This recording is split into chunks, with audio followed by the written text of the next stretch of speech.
Giving Habit, brought to you in partnership with the Majority Trust. Learn more about how they do philanthropy differently at majority.sg. This week, I'm reflecting on the interview I held with Saleemah Ismail from New Life Stories. And joining me today for that reflection is Diana Tay. Hey, thank you. Diana is the founder and managing director of The Legal Concierge. Exactly, the one and only. There you go. And is a board member of the Science Centre in Singapore, is that right? Yes, that's right. All right. Well, let's maybe just start with when we met as part of the National University Singapore's Distinguished Senior Fellowship Programme, the inaugural cohort. And maybe just as a starter question, what inspired you to sign up for DSFP? Okay, I've got friends who basically joked that this is another one of the certificates that Diana Tay wants to pick up. But the real reason why I went into this DSFP program is I kind of was at the crossroads in terms of my career, in terms of my professional life, as well as my personal life, whereby I had already achieved what I think I've achieved in terms of my career, the corporate side of things. My kids pretty much, nicely grown up, don't really need my time very much anymore. And of course, it is at that point of your life, I say, okay, I've done all these things, what next? And, I'm in my 50s and I'm sure I have got a lot more energy to do something still bigger than, and age is not, the age cannot be a limiting factor. Yeah. And I guess it was just one of those random days where I was just, mindlessly or aimlessly kind of like scrolling through LinkedIn, where this thing popped out and says, what's your next chapter in life? How would you rewrite your story? A bit of the giving back kind of a thing. And I guess I'm one of those people who also like to have a bit of a structure. And yes, I basically like to organize my life. I mean, I always write personal goals and what KPIs, the usual. When you're in a corporate setting, you've got all these KPIs. But when it comes to your own personal goals, there's no script. And so when this NUS, Distinguished Senior Fellowship Program, came up, it's like, oh, this is a nice structure that I could potentially join. And of course, no regrets, definitely, because I then found my tribe, i.e. a group of similar people, but different, also at their crossroads of their lives. And it was in this cohort, actually, that I basically found kind of like a safe space for myself to actually share what are the challenges that I was facing at that time, and how would I then navigate through those challenges. Very good. So yeah, that was actually the reason why I joined this DSFP.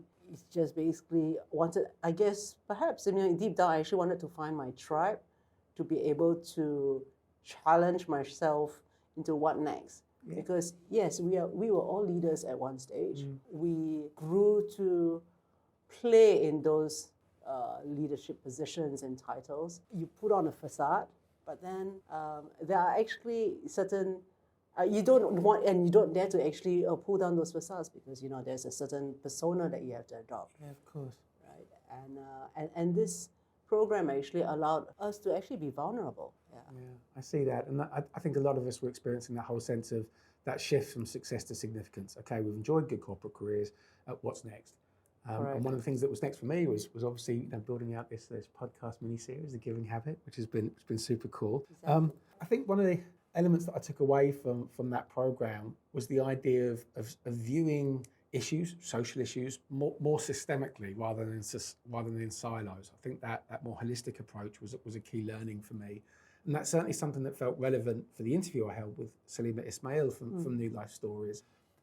And I'm wondering, did her work, if we think about things from that systems lens perspective, did her work in terms of restorative justice, did it affect or challenge your views on crime, on punishment, and on justice? So it's a very interesting question to ask a lawyer, yeah? Yeah, well, there was a reason why I invited you for this reflection, for sure. Well, you see, the thing is this. If I look at it, first of all, from a pure professional perspective, the laws are there for a reason. The penalties that come with whatever crime that you have committed, there's a reason for it as well, because there is the deterrent side of things, right? I mean, and yes, you do make an example of a criminal to basically prevent other potential criminals from committing that particular crime, right? And yes, I mean, to a large extent, I mean, I guess, from a lawyer's perspective, we basically have got this principle that, the person is not found guilty unless, he's actually proven guilty. So, yes, you do not want to make judgments right at the get-go. I mean, you want the person to basically have the ability to basically prove his innocence. Yes, of course, and therefore that person has got the access to justice.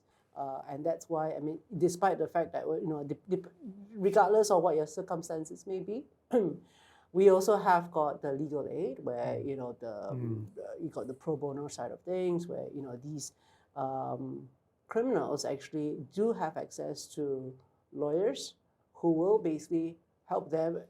And it's not for the lawyers to cast any aspersions or judgments on the person. The person has got a right to access to justice. Did you? I'm thinking. I appreciate not a criminal lawyer. Yes, I am not a criminal lawyer. So it's a very different field of But I mean, but that said, actually, I have to also just share quickly with you that as a young lawyer, I did have to go. I did actually have to do some criminal work. Of course. And that actually brought me to a visit to Queenstown Remand Centre. Oh yeah. And it was such an impactful visit that I was like, whoa, got me thinking quite a fair bit actually, but of course at the same time it sort of led me to not want to be a criminal lawyer. Well, it's complex, and I think it was interesting you say that because there's parallels with the interview with Saleemah. She was invited to I think it was Changi Prison, and saw some things firsthand, and then that just got her thinking more and more. And to your point, setting aside all the elements of deterrence, and there are penalties associated with law, and that's fine, that's the legal system.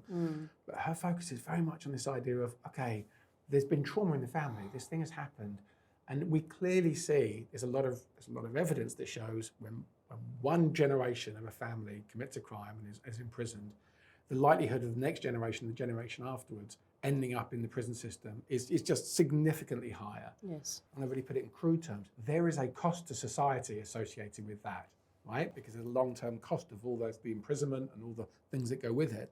So I think our idea of intervention is both, to me, kind of pragmatic as well as compassionate, saying, well, can we heal that trauma and can we prevent that intergenerational recidivism?